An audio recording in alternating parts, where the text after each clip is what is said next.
যে কয়েকদিন ধরে প্রফেসর ইউনূস পদত্যাগ করতে পারেন বা তিনি বলছেন যে যেহেতু তিনি কাজ করতে পারেন, কালকে উপদেষ্টা পরিষদের একটা মিটিং শেষে প্রফেসর ওয়াহিদুদ্দিন মাহমুদ পরিকল্পনা উপদেষ্টা তিনি বলেছেন যে তারা সরকারে থাকবেন, প্রফেসর ইউনূসও থাকবেন এবং তারা যে দায়িত্বের জন্য এসেছেন তারা সেই দায়িত্ব পালন করবেন।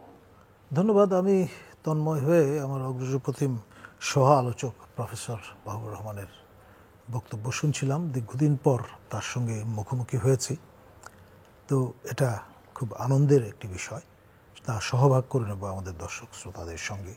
আপনি যে প্রসঙ্গে আমাকে রিমাইন্ডার প্রদান করলেন তার সূত্র ধরেই আমি বলবো যে আমাদের নোবেল লরেট প্রফেসর ডক্টর ইউনূসের চেয়ে বয়োজ্যেষ্ঠ আমাদের এই এশিয়া মহাদেশেরই আরেকজন ব্যক্তিত্ব মাহাথির মোহাম্মদ, তিনি 92 বছর বয়সে আপনার দায়িত্ব নিয়েছিলেন দ্বিতীয়বারের মতো, এবং 14 মনে পড়ে 21 মাস 141 দিন বোধহয় ক্ষমতায় ছিলেন, এবং তারপর তাকেও কিন্তু বিদায় নিতে হয়েছে। তিনি যেতে চাননি। তার পারিষদবর্গ অনেকে তার সমর্থকও ছিলেন, প্রফেসর ওয়াহিদুদ্দিন মাহমুদের মতো। ওয়াহিদুদ্দিন মাহমুদের কিন্তু বয়োজ্যেষ্ঠ ব্যক্তি এবং দ্বিতীয়বারের মতো দ্বিতীয় অন্তর্বর্তী সরকারে তিনি মন্ত্রী মর্যাদায় উপদেষ্টা হয়েছেন, একাধিক মন্ত্রণালয় পরিচালনা করে এখন একটাই থিত হয়েছেন। তো একবার সেই অমল ধবল চেয়ারে কেউ বসলে কেউ আর যেতে চান না। এটা শেখ হাসিনার ক্ষেত্রেও যেমন সত্যি ছিল। আপনার আমরা কার্টুন দেখেছি, ডেইলি স্টারের মতো পত্রিকা, যে এক ধরনের স্টিকি চেয়ার, সবাই পশ্চাৎ দেশ ভালো রকমের শক্তপোক্তভাবে সেখানে সংস্থাপিত করতে চান। তো সেখানে আপনার বর্তমানে যারা আছেন তাদের তো মৌতাক থাকবে, এটাই স্বাভাবিক। এটা হবসলক রুশো পড়া মানুষ, উনি আমিও এক একজন এক একভাবে ব্যাখ্যা করেছেন, বা কেউ বলেছেন হিউম্যান নেচারই হচ্ছে ন্যাস্টি, ব্রুটিশ অ্যান্ড শর্ট। তো ফলে সেই জ্যাকেল অ্যান্ড হাইড তো এদের সবার মধ্যেই আছে, ইন ওয়ান ফর্ম অ্যানাদার। তো তাতে অবাক হওয়ার কিছু নেই। বিষয় যেটি হচ্ছে সেটি হচ্ছে আপনি যদি সচেতন থাকেন তাহলে অবশ্যই আপনি পারবেন ওই সিদ্ধান্ত দিতে কখন ব্যাকজ্ঞানে যেতে হবে। এখন এখানে বোধহয় মাত্রা জ্ঞানের একটা বিষয় আছে। বয়স মানুষকে অনেক সময় আপনার নতুনতর কাণ্ডজ্ঞান প্রদান করে, যেটা আপনার ওই বাতিনি জ্ঞান এবং জাহিরি জ্ঞানের যে কম্বিনেশন বা পার্থক্য, সেই জায়গায় মানুষকে দাঁড় করিয়ে দেয় মাঝামাঝি একটা জায়গায়। তো সেই রকম তাদের সঙ্গে পুরো জাতীয় কিন্তু এরকম একটা দোলাচলে পড়ে গেছে। কেউ হালকা করে রসিকতা করে বলছেন এক ধরনের নাটক হচ্ছে, এবং প্রফেসর ইউনূসের মতো ব্যক্তিত্ব নাটক করবেন, I am the last person to believe that. তিনি সর্বজন শ্রদ্ধেয় একজন মানুষ, আমাদের সবার অভিভাবক, আমাদেরই পেশার মানুষ। সেটাও কিন্তু আরেকটা বিষয়, আমাদের পেশার সম্মান এখানে জড়িত। পরবর্তীতে তিনি হয়তো করতে পারবেন এমনটি তো না, আছেন, ব্ল্যাক শিপ তো সব জায়গায় পাওয়া যাবে, কিন্তু আমরা তাকে সেই ক্যাটাগরিতে মানে ফেলতে চাই না সঙ্গত কারণে। বেশ কয়েকজনই আছেন আপনাদের পেশার মানুষ এই সরকারে এখন। জি আছেন, এতে কোনো সন্দেহ নেই। কিন্তু এবং সরাসরি আমাদের ঢাকা বিশ্ববিদ্যালয়ের কলিগ একাধিক ব্যক্তি আছেন, তারা সবাই আমাদের চেয়ে বয়োজ্যেষ্ঠ।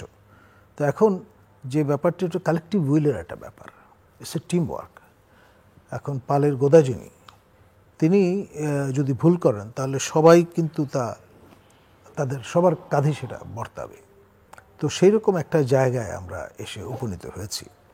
এখন মূল যে বিষয়টা সেটি হচ্ছে আমাদের বাংলাদেশের সবচেয়ে বড় রাজনৈতিক দল, সক্রিয় রাজনৈতিক দল, বাংলাদেশ জাতীয়তাবাদী দলের কোর্টে কিন্তু বল।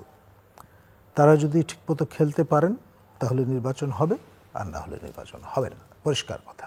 বিয়ন্ড ডিসেম্বর যদি চলে যায় তাহলে আপনার বুঝতে হবে সর্বশেষ যে প্রতিষ্ঠানটি আমাদের, land of the last resort, আমাদের সার্বভৌমত্বের প্রতীক, তারাও কিন্তু আপনার ব্যর্থ হয়ে গেল, যেটা আমরা অ্যাফোর্ড করতে পারি না। আমাদের মাননীয় সেনাপ্রধান পরিষ্কার তথ্যহীন ভাষায় তিনি বলেছেন যে 1 জানুয়ারি হচ্ছে কাট অফ ডেট, এর মধ্যে নির্বাচন হতেই হবে, কোনো রকমের ডিলে ডালি করার সুযোগ নেই। এখন আমাদের মাননীয় প্রধান উপদেষ্টা তো জাতির উদ্দেশ্যে ভাষণ দিয়েই বলেছেন যে ডিসেম্বর থেকে জুন। আবার একজন মাননীয় উপদেষ্টা সর্বশেষ যেটা জানান দিয়েছেন যে রিফর্ম, বিচার এবং নির্বাচন, এই তিনটি কাজের জন্য তারা দায়িত্ব নিয়েছেন, শুধুমাত্র নির্বাচনের জন্য নয়। আবার একদিন আগে প্রশ্ন হচ্ছে যে কোন রিফর্মটাই তারা করলেন, কোন বিচারটাই তারা করলেন, এখন পর্যন্ত 9 মাসে তো একটাও দৃশ্যমান না। এটা ঠিক, আপনার সঙ্গে দ্বিমত করব না। নির্বাচন তো প্রফেসর মাহমুদ ইউনূস বলেছেন ইতিহাসের সেরা নির্বাচন করবেন, এখন তিনিই বলছেন যে নির্বাচন করবার পরিবেশই নেই, নির্বাচন করবার জন্য পুলিশ প্রস্তুত না, প্রশাসন প্রস্তুত না। এই ব্যাপারে এই ইস্যুতে আমি প্রফেসর ইউনূসকে সাধুবাদ দেব। সত্যিই কিন্তু দেশে যে অরাজক অবস্থা বিরাজমান, এখানে নির্বাচন আয়োজন করা মানে হচ্ছে না, তাহলে প্রচুর লোকের প্রাণবায়ু নির্গত। তাহলে প্রশ্ন হচ্ছে এটা দায়িত্ব কার? দায়িত্ব ডেফিনেটলি এই প্রশাসন, পুলিশ। আপনার যেই হারকুলিয়ান 9 মাসের বেশি কি এটার জন্য প্রয়োজন কিনা, প্রয়োজন ছিল কিনা এটা ঠিকঠাক করতে? প্রয়োজন আসলে তার আগে যিনি দায়িত্বে ছিলেন প্রথম অন্তর্বর্তী সরকারে, তিনি কিন্তু 3 মাসের মধ্যে আমাদের চমৎকার একটি নির্বাচন উপহার দিয়েছেন, এটা স্বীকার করতেই হবে। জাস্টিস শাহাবুদ্দিন বয়সে কম ছিলেন না, কিন্তু তিনি কিন্তু একেবারে যেটাকে বলে শক্ত হাতে সব কিছু কিন্তু আপনার কার্যকর করেছেন। এমনকি সেই জাস্টিস সাত্তারের কথা বিবেচনা করেন, তিনি আপনার শক্ত হাতে কিন্তু এই যে ব্যাংকারদের একেবারে আপনি যেখানটাতে বলছেন যে বিএনপির কোর্টে বল এবং বিএনপি কিভাবে খেলবে তার উপরে নির্ভর করবে, এবং ডিসেম্বরের মধ্যে নির্বাচন না হলে আসলে নির্বাচন আদৌ কবে হবে, হবে কিনা, দেশ কোন দিকে যাবে সেটা বলা যায় না।